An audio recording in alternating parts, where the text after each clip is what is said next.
Paramashivoham.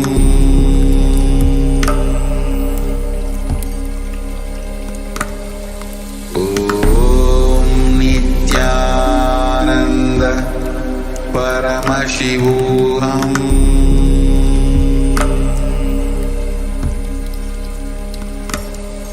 Om Nithyananda Paramashivoham.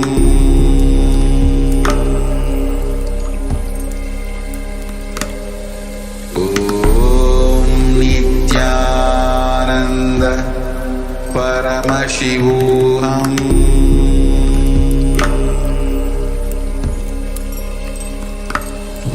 Om Nithyananda Paramashivoham.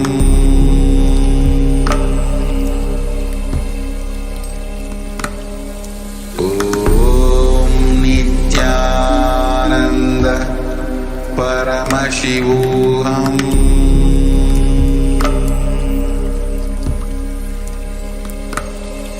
Om Nithyananda Paramashivoham.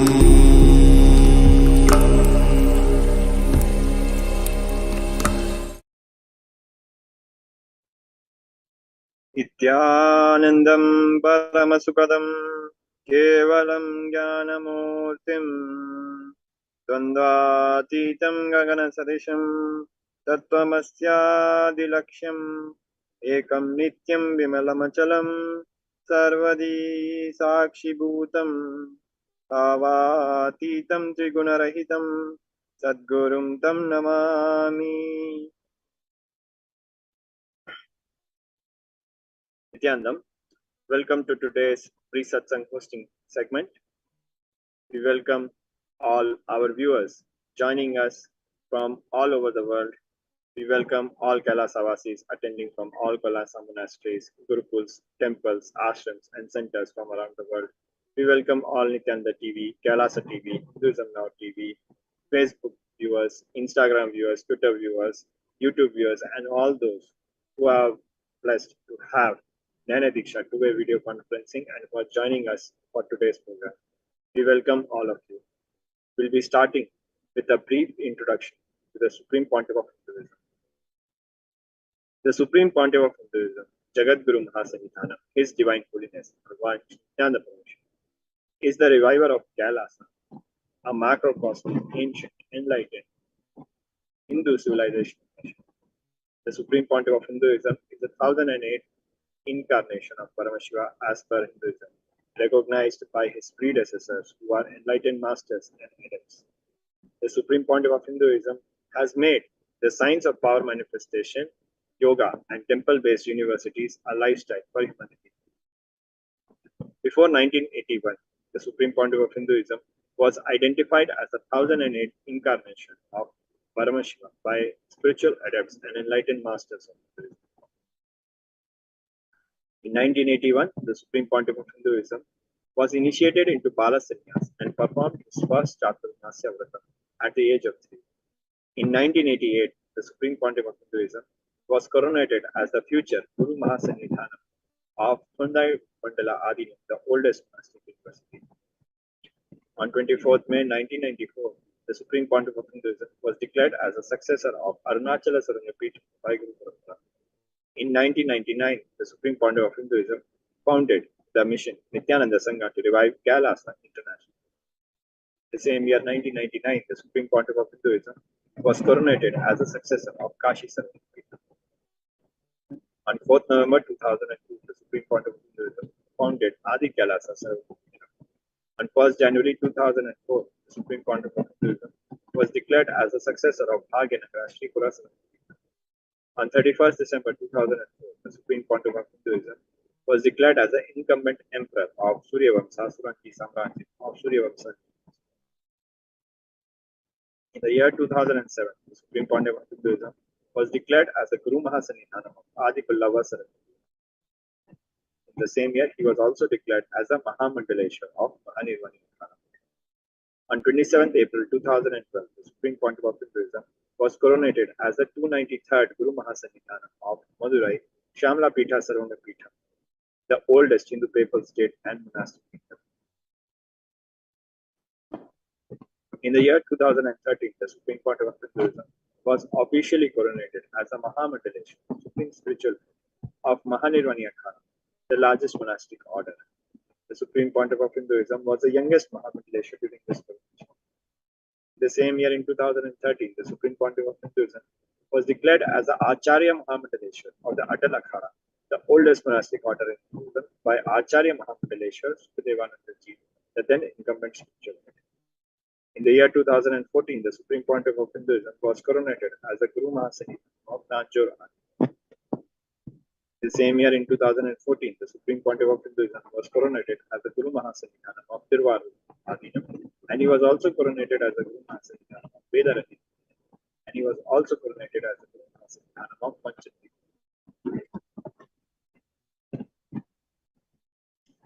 The year 2015, the Supreme Pontiff of Hinduism was coronated as the Guru Mahasannidhanam of Dharmamurti Swargapurmati. In the same year, he was also coronated as the Guru Mahasannidhanam of Adipitha Gurunaka. The same year, he was also elected as the Supreme Pontiff of Hinduism by a congregation of over 1,000 spiritual leaders and pontiffs. Now let us look at a glance some of the global initiatives of KAILASA. 28 years of relentless humanitarian services and initiatives, including free vegetarian food, medical services, natural disaster relief, women empowerment initiatives, conflict resolution and peace initiatives, sustainable Hindu practices through various international agencies and bodies. The following pictures show a small glimpse of the magnanimous work of the Supreme Pontiff of Hinduism throughout the 28 years of relentless humanitarian services and initiatives in Kailash. Supreme Pontiff of Hinduism has authored more than 300 books and written more than 10,000 articles in 3 languages, English, Tamil, and Sanskrit, which have been translated to 50 languages, over 1,000 titles. Over 20 million copies, books, and articles have been sold, read, and downloaded. Supreme Pontiff of Hinduism has established the largest Hindu library with over 1 million books, 1 million palm leaf scriptures, and over 20 million digital books. The Supreme Pontiff of Hinduism is revered as the most prolific and most viewed guru in the digital world. He is read and watched by over 1 billion followers. Supreme Pontiff of Hinduism has delivered over 10,000 hours of discourses which have gathered over 1 billion views on social media. The Supreme Pontiff of Hinduism is respected as commentator of all sacred scriptures such as Upanishads, Bhagavad Gita, Shiva Sutras, Yoga Sutras, Ashtavakra Gita, Jain Sutras, etc. The Supreme Pontiff of Hinduism is honored as a leader of Hinduism, the most awarded internationally recognized. Supreme Pontiff of Hinduism is acclaimed as one of the top 100 spiritually influential living personalities by Watkins, Mind, Body, Spirit magazine. The Sovereign Order of KAILASA, led by the Supreme Pontiff of Hinduism, Bhagwan Sri Nithyananda Paramashivam, and Nithyananda Order of Monks, Nuns, and Hindu diaspora, are working for global peace and to give superconscious breakthrough to humanity. The Supreme Pontiff of Hinduism is the establisher of the largest Hindu university in the world with satellite campuses in 150 countries. The Supreme Pontiff of Hinduism is the establisher of over 1,000 KAILASA Enlightenment ecosystems. Supreme Pontiff of Hinduism is the founder and reviver of over 100 Sarvanga Pithas. Now, we'll be moving on to the condition of the world and the poverty that is affecting the world.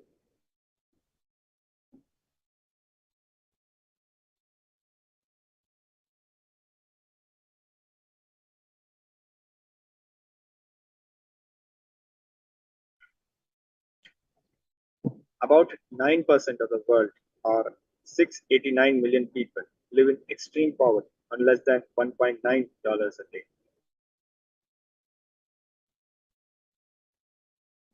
That is, 430 million people will be living in extreme poverty by 2030, as per projections by ODI, which is 30 million more than last year's projection, an increase by 7.5%.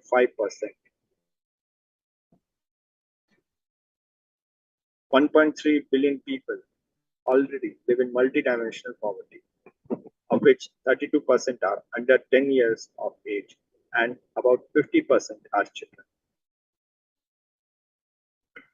COVID-19 has doubled poverty rate in many parts of the world. People are struggling to cope up with the pandemic.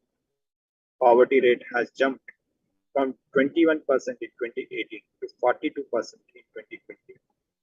Average per capita household expenditure of extreme poor has decreased 45%, and poor households have been forced to adopt various strategies to cope up with the pandemic, such as 48% have resorted to borrowing, 32% are relying on their savings, 27% have reduced expenditure on non-food items, 27% have changed their dietary patterns involuntarily, 16% have resorted to donations from friends and relatives.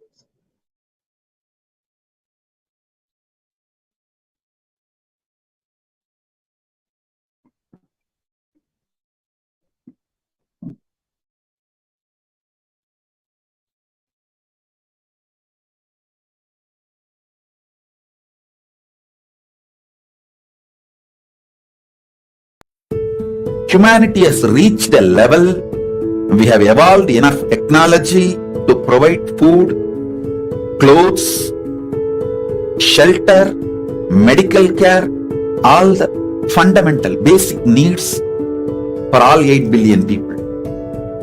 One side the homes foreclosure and the homes are just locked without people. The other side, millions are in the platforms homeless. One side, tons of food is getting wasted and getting destroyed to maintain the price.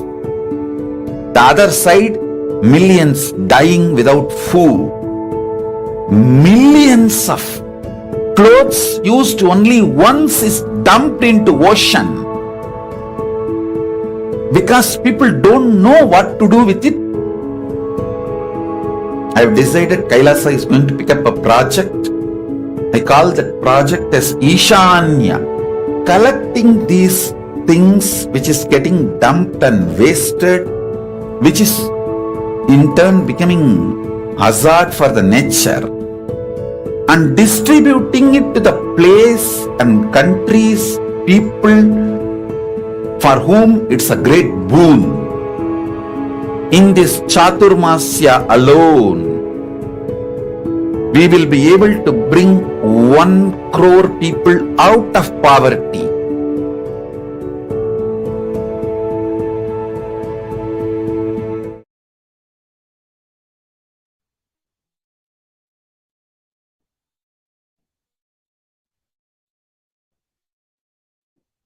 Now let us look at some of the facts around global poverty. 689 million people live in extreme poverty, surviving on less than $1.9 a day. Children and youth account for 2/3 of world's poor, and women represent a majority in most regions. Extreme poverty is increasingly concentrated in sub-Saharan Africa. About 40% of the region's people live on less than $1.9 a day. Extreme poverty rates have nearly doubled in the Middle East and North Africa between 2015 and 2018, from 3.8% to 7.2%, mostly because of crises in Syria and Yemen. Although countries impacted by fragility, crises, and violence are home to about 10% of the world's population, they account for more than 40% of the people living in extreme poverty. By 2030, an estimated 67% of the world's poor will live in fragile contexts. About 70% of people older than 50 who live in extreme poverty have no schooling or only some basic education. 1.3 billion people in 107 developing countries, which account for 22% of the world's population, live in multidimensional poverty. About 84% of multidimensionally poor live in sub-Saharan Africa and South Asia. 644 million children are experiencing multidimensional poverty. COVID-19 pandemic threatens to reverse years of progress in the fight against global poverty and income inequalities, and it jeopardizes the future of a generation of children. COVID-19 drove an additional 97 million people into extreme poverty in 2020, according to World Bank estimates. More than a year into the pandemic, the World Bank stresses that there is still much we don't know concerning its impact on global poverty in 2022. The impacts of COVID-19, rising global inequality, and soaring food prices are set to send more than a quarter billion more people to poverty this year, according to charity group Oxfam International. The combined hit may result in a total of 860 million people living below the $1.9 a day line by the end of 2022, or 263 million more than the projection before the pandemic. That is equivalent to the entire population of the UK, France, Germany, and Spain combined. The monthly child poverty rate has increased from 12% in December 2021 to 17% in January 2022, the highest rate since the end of 2020. The 4.9 percentage point increase in poverty represents 3.7 million more children in poverty. In 2015, children in Africa accounted for 25% of global poverty. In 2030, it is estimated children in Africa will account for 43% of global poverty. Working poverty affects as many as 169 million youth in the world.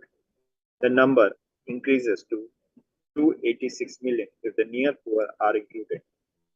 About 152 million young workers live in households that are below the poverty line. They comprise 24% of all working poor. Globally, large numbers of young people are out of school and engaged in child labor. About 1/10 of the total child population, that is 168 million children aged between 5 to 17 years, were involved in child labor. In developing countries, an estimated 2/3 of the youth are not fulfilling their economic potential. Poverty is widely believed to cause violence. The relationship between the two can be understood by the cycle of violence. Almost all of the 39 countries that have suffered civil war since the year 2000 have also had one in the previous 3 decades. People in these countries are also more than twice as likely to be malnourished, 3 times as likely to miss food, and twice as likely to die. The United Nations reports that countries that suffer large-scale violence lose almost 1% in poverty reduction each year. It is often claimed that the crime rate among poor people is rising. But is this poverty really the mother of crime? First and foremost, it is quite apparent that many poor people become criminal because they have nothing to lose. So they don't think about the consequences of their offenses. There are many poor people all over the world who have nothing to eat. The only way to get some food is shoplifting. In addition, the crime rate in poor countries is normally higher. According to UNICEF, 22,000 children die each day due to poverty, more than 3 each second. In the time it took for us to read this paragraph, 3 more children died. With this, we come to the end of this section on the problems around poverty. We'll be back very shortly. Please stay with us. Humanity has reached a level, we have evolved enough technology to provide food, clothes, shelter, medical care, all the fundamental basic needs for all 8 billion people. One side the homes foreclosure and the homes are just locked without people. The other side, millions are in the platforms homeless. One side, tons of food is getting wasted and getting destroyed to maintain the price. The other side, millions dying without food, millions of clothes used only once is dumped into ocean because people don't know what to do with it. I have this.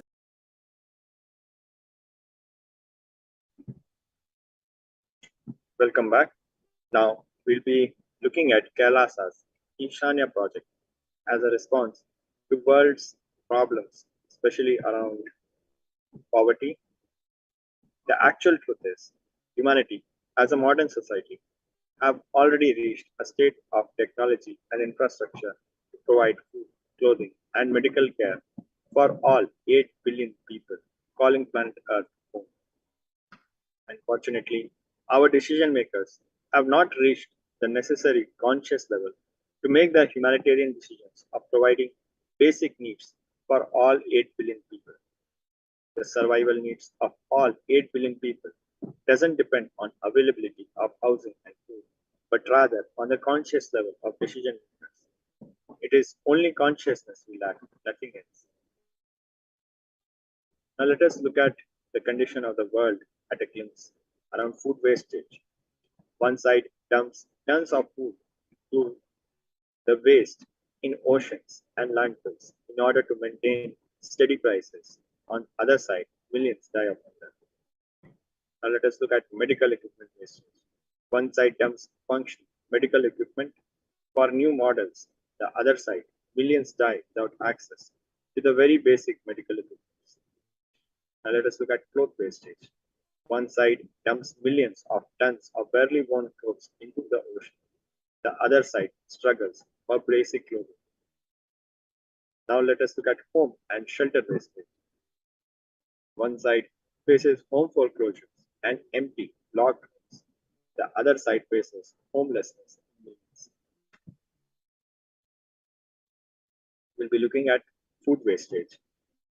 One side, one-third food wasted versus 35 million affected by food poverty. One-third of the food produced in the world for human consumption every year, approximately 1.3 billion tons, gets lost or wasted. Food losses and waste amount to roughly 680 billion US dollars in industrialized countries and 130 billion US dollars in developing countries. 155 million people in 55 countries or regions faced a food crisis in 2021. Adding the number has now increased to 265 million due to COVID-19 epidemic. Even if just 1/4 of the food currently lost or wasted globally could be saved, it would be enough to feed 870 million hungry people in the world. 35 million people dying from hunger worldwide. A child dies from hunger every 10 seconds. Poor diets are linked to 20% of all deaths worldwide. Now let us look at medical equipment wastage. One side, 5.25 billion US dollars worth discarded equipment. Other side, no medical care for 100 million. US medical waste will attain 5.25 billion US dollars by 2027. Among regulated and unregulated clinical waste, around 80 to 85% can be reused. Unused supplies in medical facilities are often discarded unnecessarily rather than stored for later use, adding even more unnecessary garbage being carted away to landfills.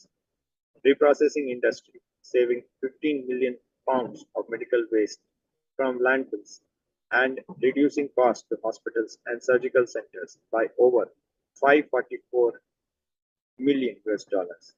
The world's poorest countries are paying some of the highest drug prices, with everyday medicines costing up to 30 times more than in rich nations.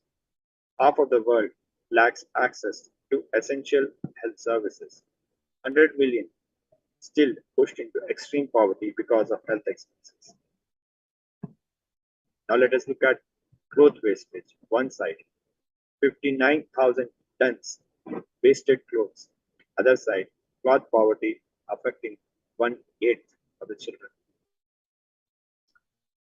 100 billion garments are produced each year, with 33% going to landfills. Every year, 59,000 tons of used and unsold clothing end up in Chile from all over the world. Every 10 minutes, an estimated 6,000 kilos of clothing and textile are dumped in landfills. 1 in 8 children without basic clothes.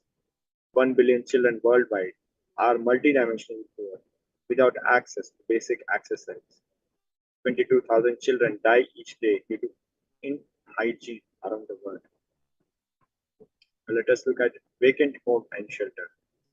42 million vacant homes versus 27% affected by homelessness. The world has millions of vacant homes. 42 million of its 426 million homes are vacant. Roughly 1 in 10 homes in advanced economies are empty. Japan has topped a list of nations with the highest percentage of vacant homes, with 13.6% of its dwellings not lived in. 1.3 million are in Canada. 27% increase in homelessness is likely due to the economic impacts of COVID-19. More than 1/3 of all people facing homelessness services are women and children. For the last 5 years, core homelessness has been rising year on year worldwide. Homeless people are over 9 times more likely to take their own life than the general population. 78% of homeless people report having a physical health condition, 44% of them having mental health diagnosis, and 41% use drugs and alcohol to cope up with mental health issues. KAILASA's aim is to raise the consciousness level in the world and bring to the fore the real issues facing the world, and through a specialized process of recycling, facilitating the movement of good quality, unwanted items from the haves to the have-nots. This Chaturmasya, 4 months from July to October 2022 alone, 1 crore people should practice Samadhi to raise their consciousness, and 1 crore people should be pulled out of poverty. This is the vision given by the Supreme Pontiff of Buddhism for KAILASA. There are 3 benefits. For donors, it is a great boon to provide to those in need. For the world, recycling removes a lot of hazardous material from nature, adding to a cleaner environment. For those in need, millions of people around the world will be alive and raised out of poverty, hunger, and inadequate health practices due to lack of medical facilities. It is a win-win-win situation. Over the last 27 years, Sri KAILASA has built a network of legal entities in 140 countries around the world, holding charity status in 118 of these countries. In many countries, Sri KAILASA's entities are registered distributors as well, meaning we can manage the entire process end to end. We will make full use of this network to collect clothing, medical equipment, and food material from the developed nations, transport them, and distribute it to countries and regions in need, with all the transportation and distribution expenses sponsored by Sri KAILASA. Our process involves collection of clothing, medical equipment, and foodstuff from various countries around the world, followed by a quality control and processing of received goods, with finally a distribution of good quality clothing, medical equipment, and food to the countries. So this was a look at the KAILASA's Ishanya project. Now we'll be going to the next segment, where we will be looking at the solution to poverty.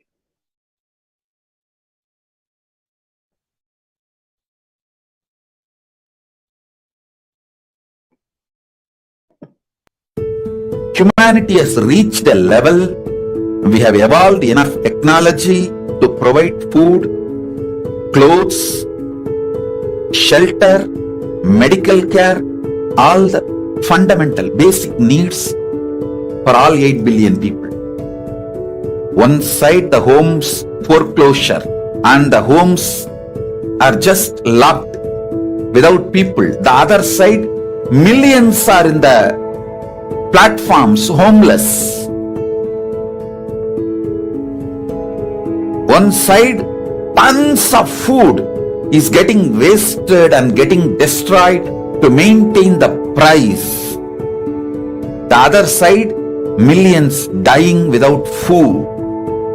millions of clothes used only once is dumped into ocean because people don't know what to do with it. I have decided KAILASA is going to pick up a project. I call that project as Ishanya, collecting these things which is getting dumped and wasted, which is in turn becoming hazard for the nature, and distributing it to the place and countries, people for whom it's a great boon. In this Chaturmasya alone, we will be able to bring 1 crore people out of poverty.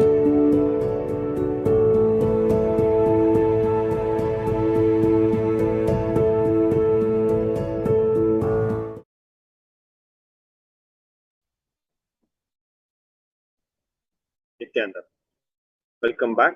Now we'll be looking at solutions to overcome poverty. Create wealth.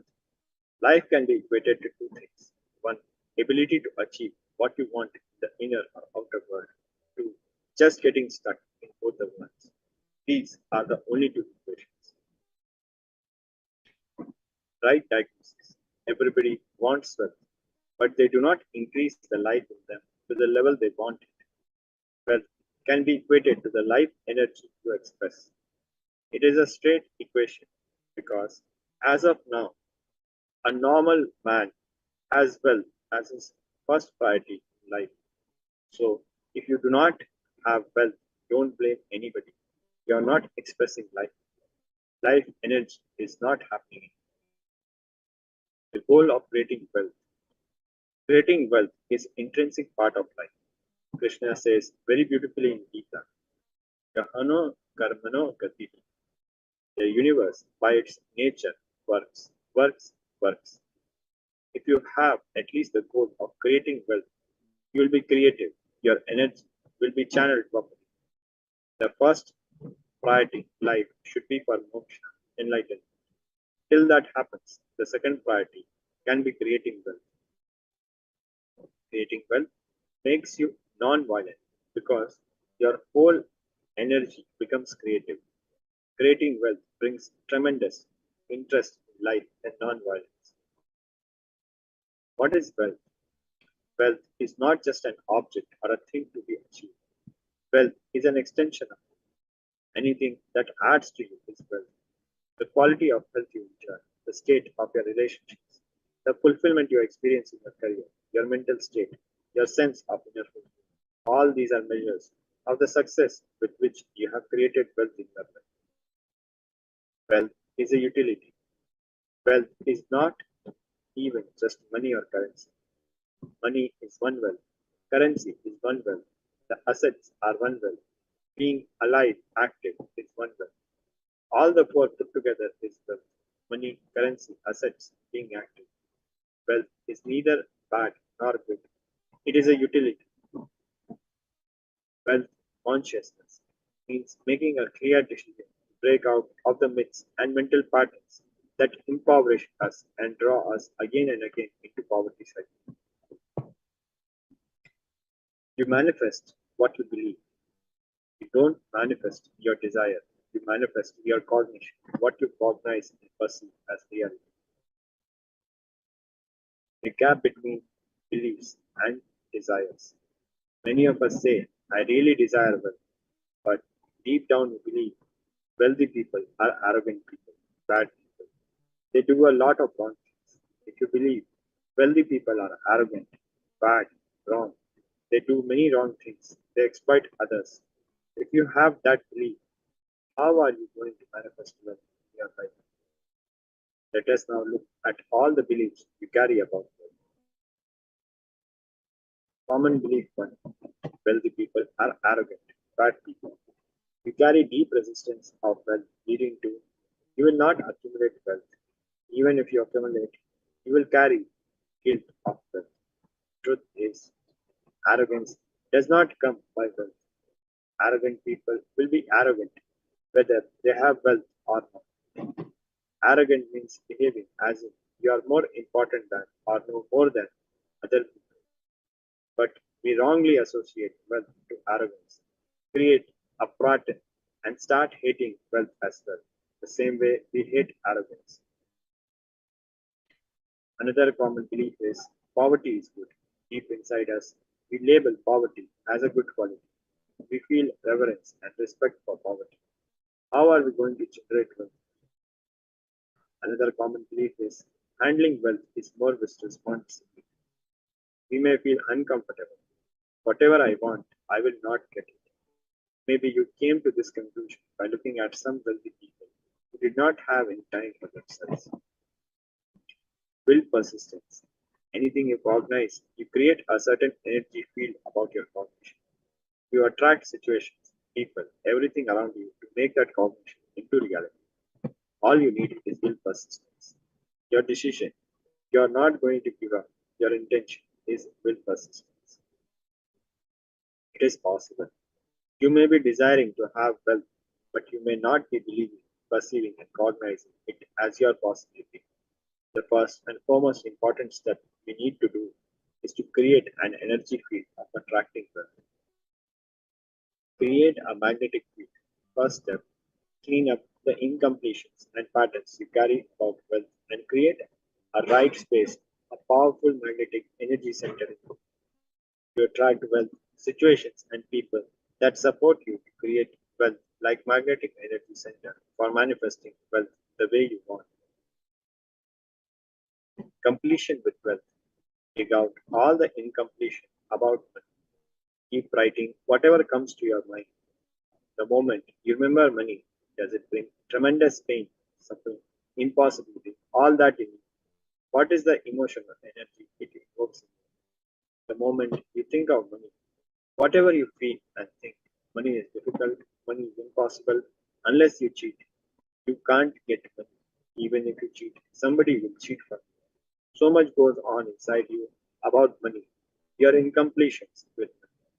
Just spend a few minutes and let's dig out all the incompletions, beliefs, mental patterns we have, perceptions, cognitions we have about money.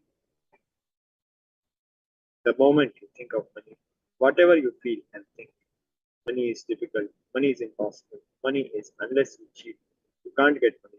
Even if you cheat, somebody will cheat for you. So much goes on inside you about money, your incompletions. Just spend some time and pen down all these incompletions, beliefs, mental patterns we have, perceptions, beliefs, and cognitions we have about money. Each belief or cognition starts from a particular incident. Identify the incidents when the wrong or incomplete beliefs about wealth started forming. Relive and relieve. Complete those incompletions. Go back to the same age when the incident happened, when the idea, belief, perception started building.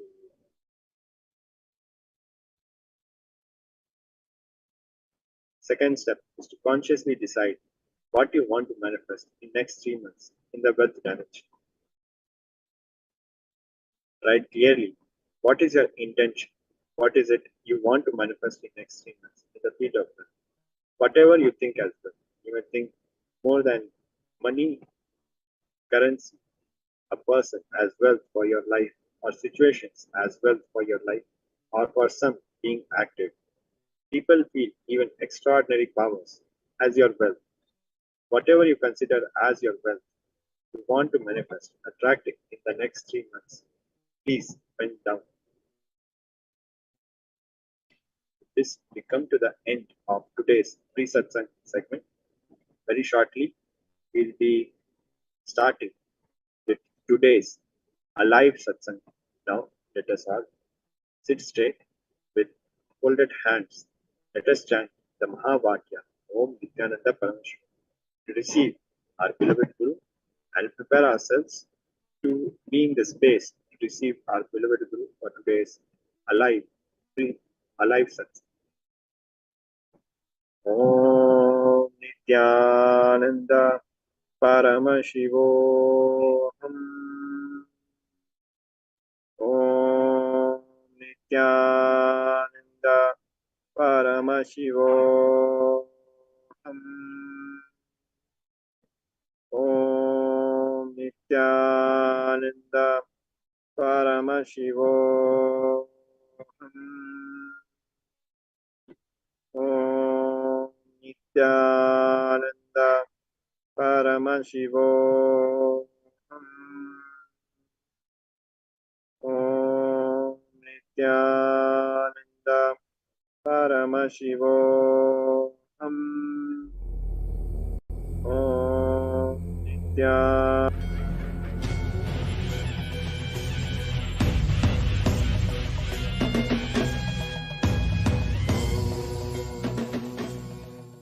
Om Nithyanandeshwara Paramashivasamarambam Nithyanandeshwari Paramashiva Shakti Madhyamam Asmadacharya Paryantam Vande Guru Paramparam.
I welcome you all with my love and respects.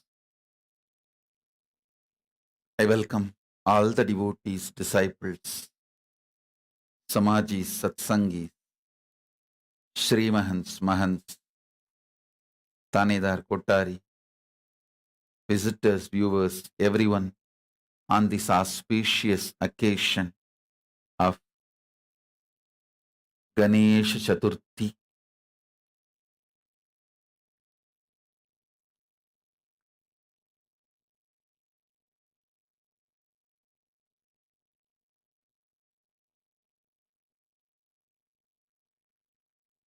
Paramashiva's direct message from Maha KAILASA on this auspicious occasion, Ganesha Chaturthi.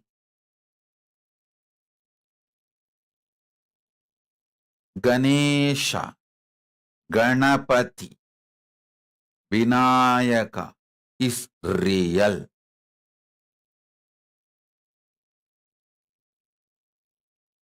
Listen.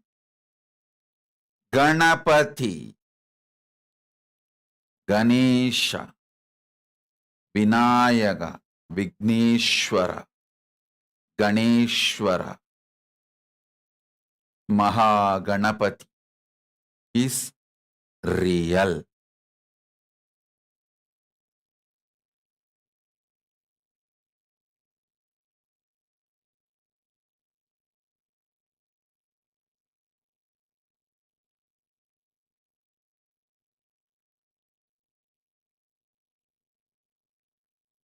Listen to this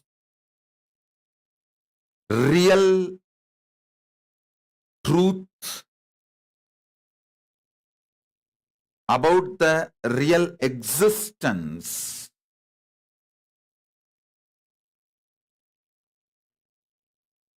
Ganesha Mahaganapati is real. He is living, alive, independent, intelligent, power.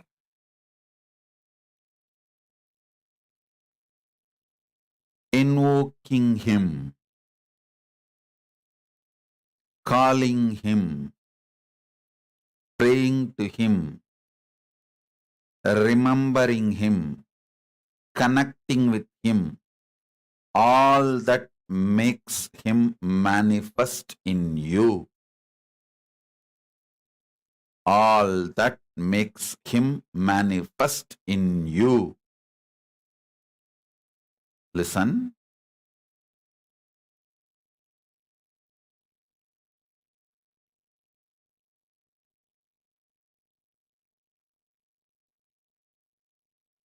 There are many anti-Hindu forces trying to brainwash you, saying those Hindu gods don't exist. They try to directly kill Hinduism and kill your enlightenment possibility, kill your possibility to experience the higher dimensions, KAILASA. There is another group which is not so direct, which does not give you the poison directly. It gives slow poison. That group is, oh, all these Ganapati, all these are like a expression of a concepts, principles, philosophies. These are more like a philosophical representation. Beware of these slow poisoners. They also destroy your higher possibility in few months. The slow poisoners are more dangerous than the people who directly poison you, attack you. People who come with a direct knife, at least you know they are enemies. Who try to tell you, okay, Hindu gods all don't exist. Who try to tell, these are people come with a direct knife. Directly they want to destroy you. You know that they are enemies. But these slow poisoners are the most dangerous. And you get seduced by them. They appear so naive, sweet, almost like Hindu gurus, accepting almost the Hinduism, but very subtle way they put the poison in you. Listen. The poison they put is too much. The poison is, oh, these Ganesha, all these gods are philosophical representations. Once you start eating the slow poison, slowly you disconnect the possibility of live experience of Mahaganapati. My guru has told me very beautiful word. See, when I was maybe 10, 11, my guru told me to organize Ganesha Chaturthi festival with the grace of Mahaganapati. Ganesha Chaturthi is the first festival I organized. I should say that that is the way the Sangha has evolved, organization has evolved. Maybe when I was between 10 to 12, that was the age, my guru told me to organize Ganesh Chaturthi. in Tirunnamalai temple itself.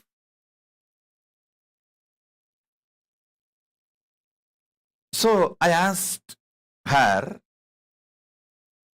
Kuppammal, it's Vibhuda Devi, and what all I should do, and her inputs, advice, guidance. The first thing she said, when you fed Ganapati and Ganapati ate at the age of 3, what did you think at that time? What was your mind? What was your inner space? I said, I just know Ganapati is there. And if I give him food, he will eat.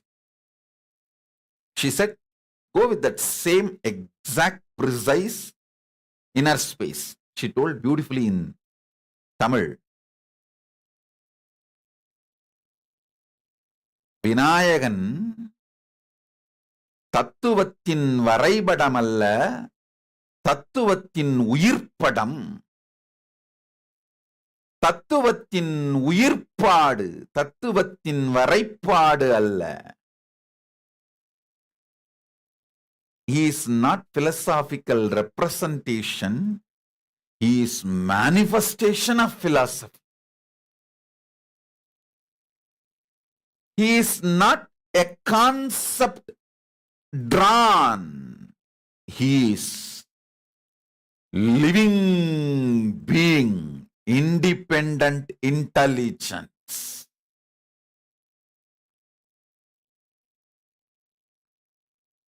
She said, with that inner space, start organizing, everything will fall in place. I am telling you, that's a most beautiful gift I received from my Guru and directly from Mahaganapati. Prasada of Mahaganapati. You can see this photograph. Young kid organizing, and it was a lot of work at that time. Maybe I will narrate these details later on. The work details, the organizing details, I will narrate later on, but I'll give you the inner space, which will be the real great prasada for all of you. So receive that inner space. Listen very intensely, sincerely. The gods described in Hindu tradition are living manifestations. Saswata, Nitya, Nirantara, Jiva, Swayam Prakasa, Tejomaya, Parabrahma Swarupa, Paravastu.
That strength, the inner space,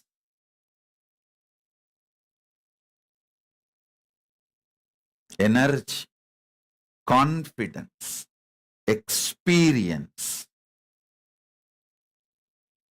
all that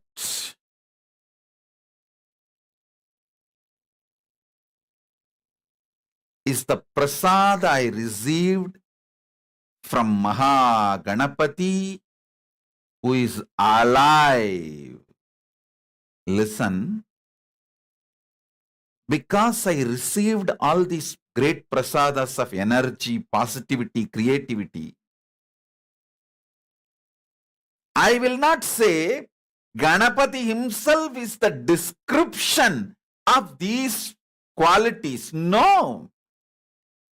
He is much more than these qualities. He is beyond and more than these qualities he gave me as prasada. He is independent intelligence, having the wealth of all these qualities, and he gave that to me as a prasada. Not that he is just the totality of these qualities. Understand the difference. Ganapati Paramburul, Mahaganapati Paramburul, பரதத்துவத்தின் உயிர்ப்பாடு, பரதத்துவத்தின் Varaippadu அல்ல.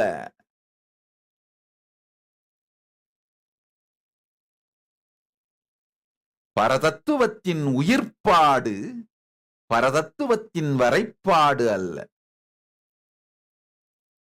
Nothing else is required. You just sit with this one powerful cognition, one truth. I know Ganapati is alive.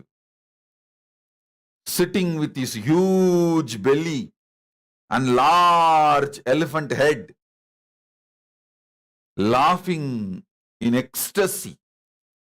Ananta Kalyana Guna, all the auspicious qualities, embodiment in Maha KAILASA.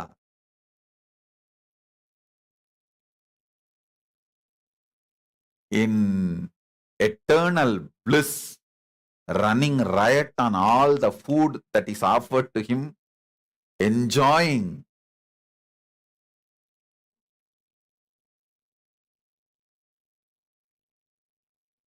His party. He is living alive with his tremendous life energy, compassion.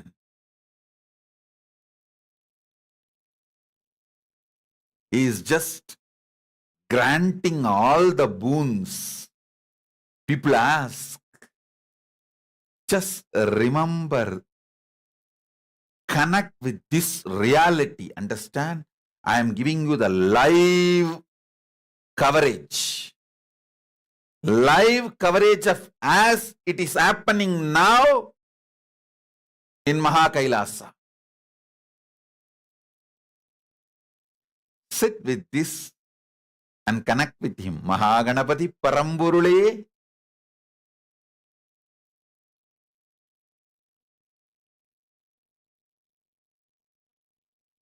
Reveal yourself to me. Shower yourself to me.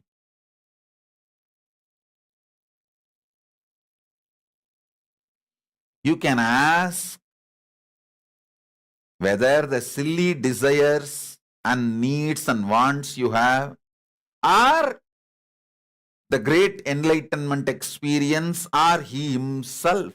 You can ask anything you want. Just learn to connect. That is the greatest prasada you will receive on this Ganesha Chaturthi.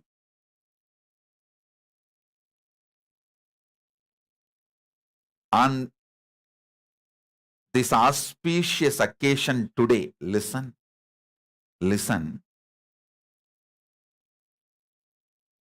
The male hormone or female hormone, when it is very active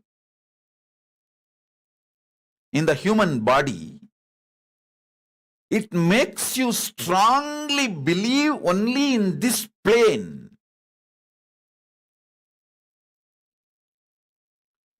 It makes you so involved with the human plane. Any truths revealed about the higher planes, neither you care nor you give attention Because you don't want to give attention and you are not interested in it, you just brush them aside. Just today, don't do that. Sit and connect with him. Actually, if you just connect with Mahaganapati today, that is enough, because he is the Lord of Kailasa's visa entry. When he opens the door, Nandi naturally gives you visa.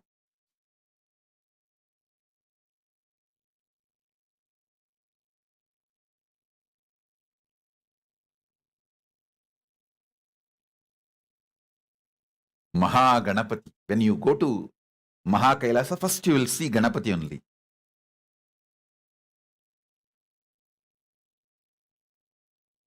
Connect with him. He will lead you to the ultimate.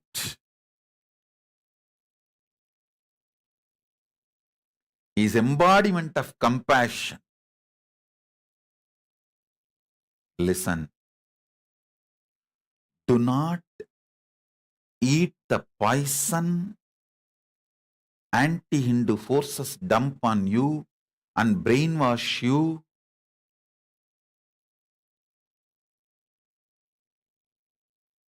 Saying that the Hindu gods don't exist.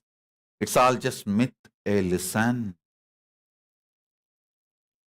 Whether you know it or not, you are all absolutely brainwashed. When I became enlightened, realized the ultimate truths, now, few years before, when I was just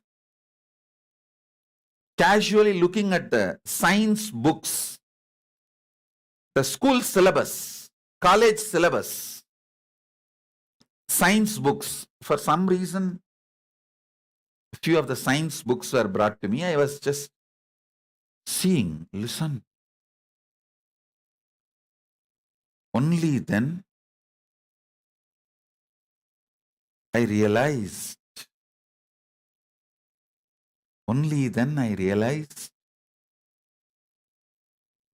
science is used in Indian education with a clear motive and racist focus just to destroy Hinduism. Science is not taught as science to Hindus in India. Science is used as a weapon to destroy Hinduism with a racist idea. Listen. It was absolutely racist focus. It was absolutely used as a tool, weapon by racists to brainwash you. The Indian education history books, history is used by historians with a racist motive to brainwash Hindus and completely destroy their confidence about their past. Understand? Only if you have a confidence about your past, you will have confidence for your future. So all the great things of your ancestors' past was destroyed. Fortunately, those stone temples which can't be destroyed is still standing tall and singing the glory of my ancestors till the sky resonates and echoes. Jaya Vijayi Bhava.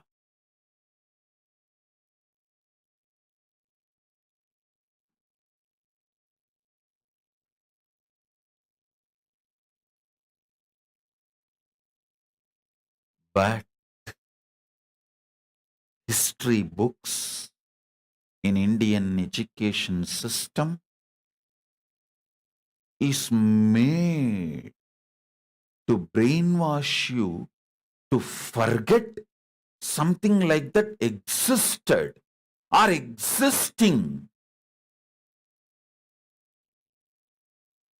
Do you know most of the Hindu kids do not even look up the tall standing stone towers of Hindu temples?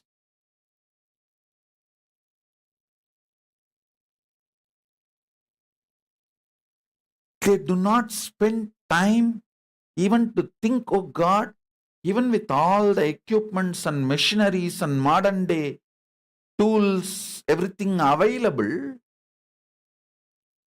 no one is able to replicate Tanjore Brigadeshwara temple. No one is able to replicate Gangaikonda Cholapuram.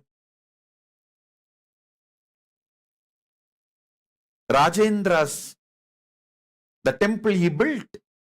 No one is able to replicate Tarasuram, Shiva temple, Airavadeshwara temple. Hey, I am telling you, with so much of modern technology, money, I am not even able to conceive. Forget about building it.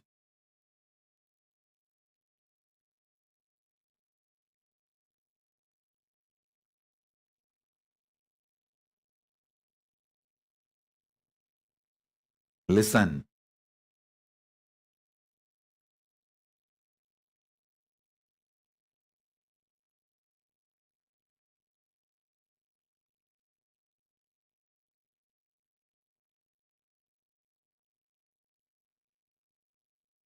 But unfortunately, the Hindu children don't even look up, don't even spend few minutes to think,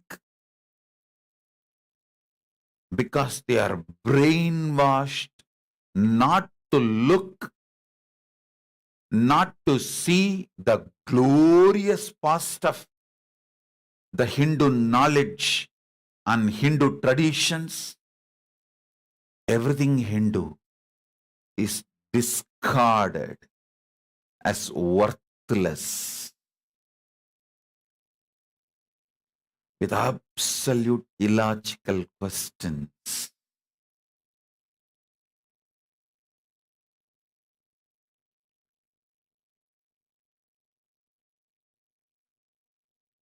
Many times people try to ask me, why, if the Hindus were so great, why they did not invent flight? Fool! Many years before the Wright brothers, in India, few Brahmins demonstrated flying with aircrafts as per the Vaimanika Shastra of Bharadwaja in front of the Indian kings. Unfortunately, within 1 month, all those Brahmins and all their books and that flight, everything just disappeared. Taken out of India by the invaders. And after that, no one knows where all that knowledge went, where all of them went. But after a few years, suddenly Wright brothers come out and fly their first flight. In India, the education, science is used to brainwash you with a racist motive and prove Hinduism is wrong. History is used to brainwash you and prove that Hinduism did not have a glorious past. Everything was used with a racist motive to brainwash you.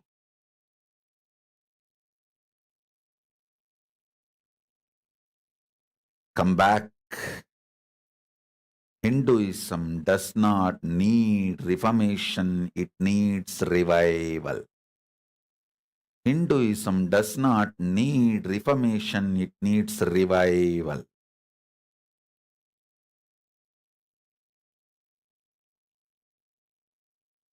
You need to drink the nectar of Hinduism from the original Upanishads and Puranas, Veda and Agama, Shruti and Smriti.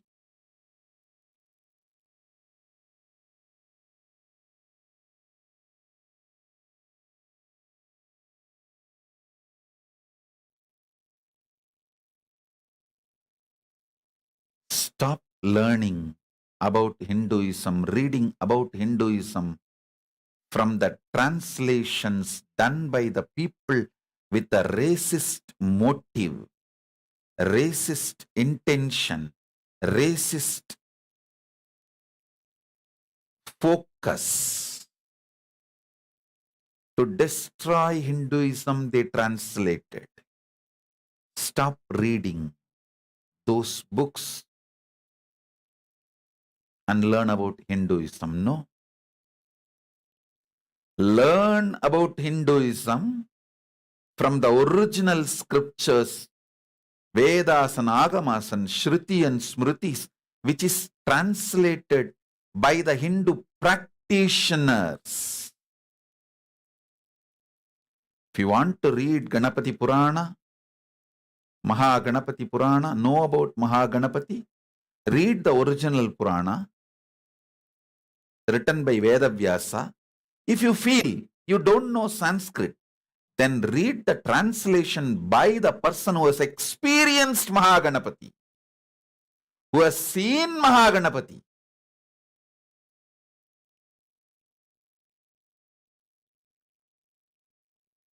Who lives the core Hindu lifestyle. Then you will get the result of Hinduism. You will be empowered by the nectar of Hinduism. You will be empowered by the strength of Hinduism.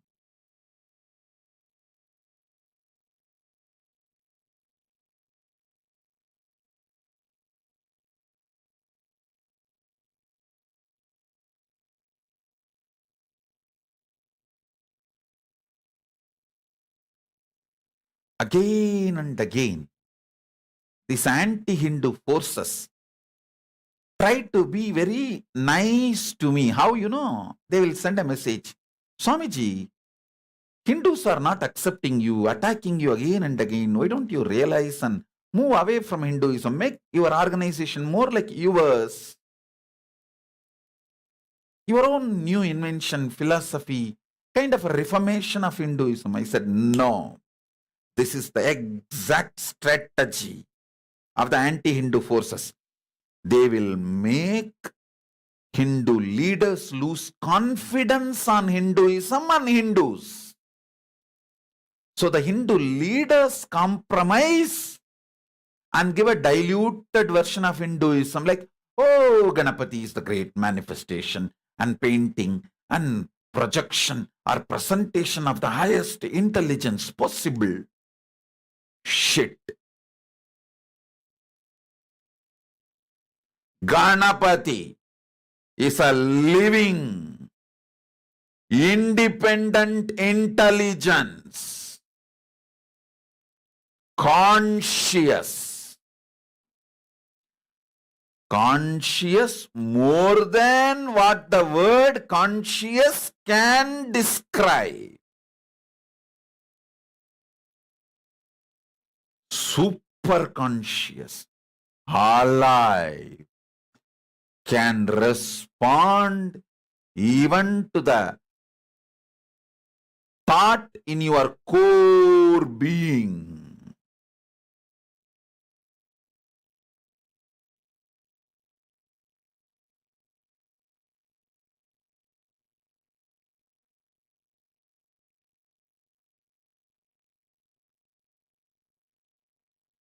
Stop taking poison which says Ganapati does not exist. Stop taking the slow poison which says, oh, Ganapati is just the cartoon or the painting of the great principle, intelligence. Hey.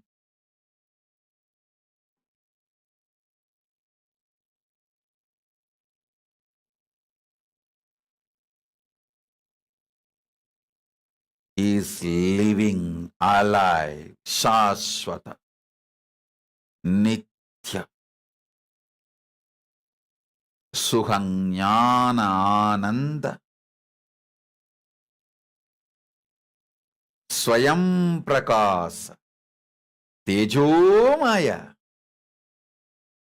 Parabrahma Swarupa, Ananta Kalyana Guna,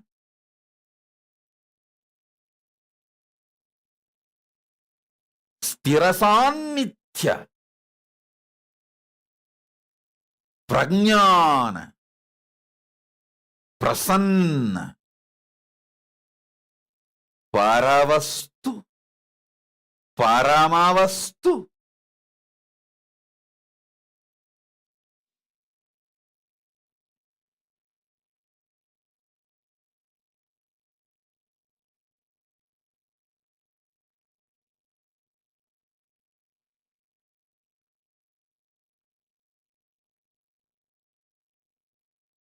He is so powerful.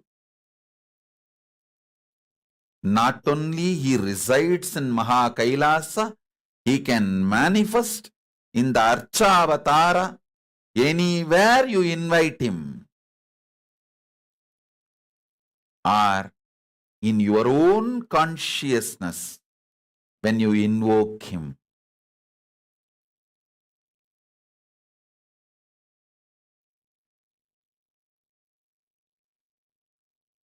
Celebrate Ganesha Chaturthi with the right context. Celebrate Ganesh Chaturthi with the right understanding. People celebrate Ganesh Chaturthi for various reasons. Okay, nothing wrong in it. Some people celebrate it as a social gathering. Some celebrate it is for political mileage. Some celebrate it for various reasons. Nothing is wrong. Everything is okay. But if you know the right reason and celebrate, you will have Ganapati in your life. Ganapati manifesting in your life. This is the highest prasada you can receive from Maha Ganapati.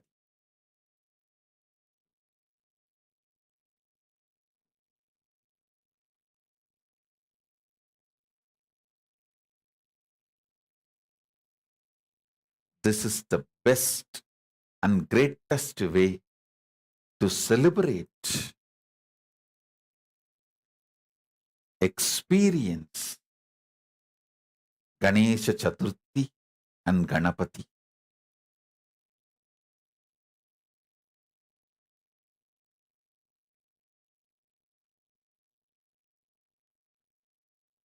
Listen, today Ganesh Chaturthi,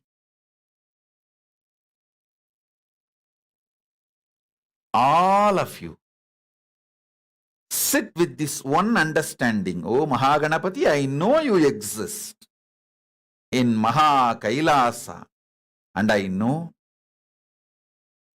you manifest out of your compassion when we invite you. You are an independent intelligence who responds to our prayers. I pray to you, Mahaganapati Paramburule, Mahaganapati, come here, accept the offerings I give. With this space offer, I guarantee you he will eat. He will literally eat. He will drink the milk you offer. He will eat the food you offer. It's not just power manifestation or a miracle. He exists.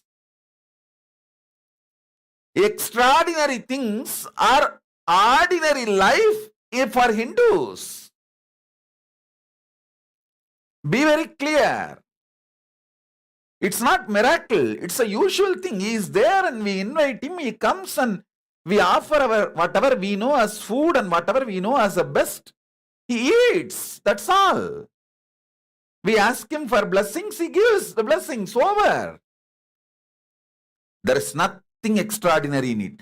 For others, it is extraordinary. For us Hindus, it is lifestyle. Come on.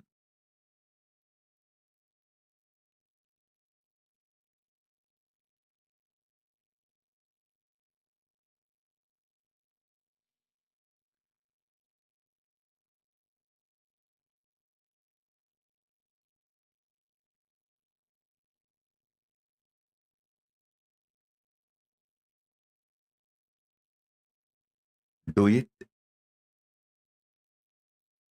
His grace is there.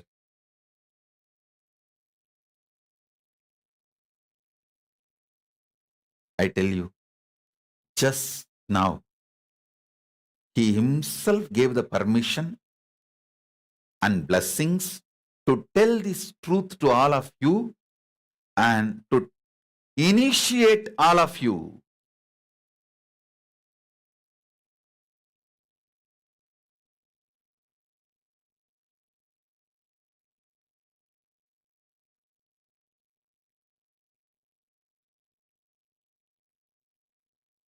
Please receive this initiation.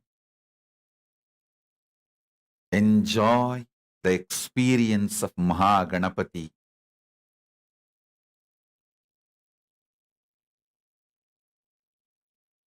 Sit with Mahaganapati today. Connect with him. Enjoy his presence. That is the real ultimate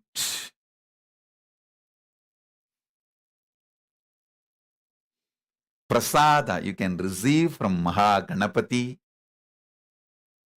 on this auspicious Ganesha Chaturthi day.